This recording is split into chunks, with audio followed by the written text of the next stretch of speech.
دریم فائدہ غدا ده چې په مانځ کې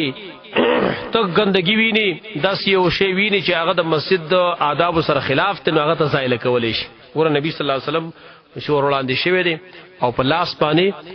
خراج کې چې کم دی په سړکی وغیرہ په کپڑا باندې هغه ګرولې دی هغه صفا کړل مې ورته ورسې شي غره فحتها ثم قال حين انصرف دا کول شي سړی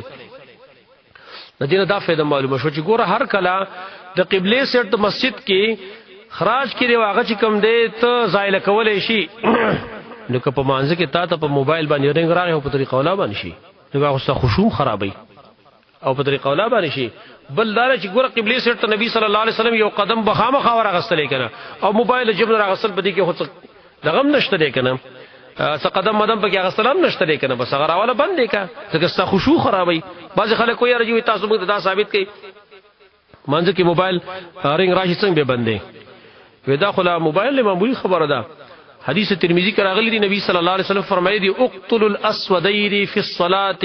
الحي والعقرب تاسو دو تور شینا په مانځ کې وجنی چې هغه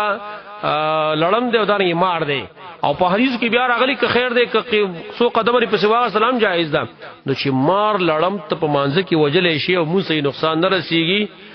حالانکه عمر لړم په قدم مدام غسلی څه شی بخامه خاراري څه درز بکیږي نه گزار بکیږي نه نو چې هغه وجلې شي نو لہذا موبایل خو معمولی خبره ده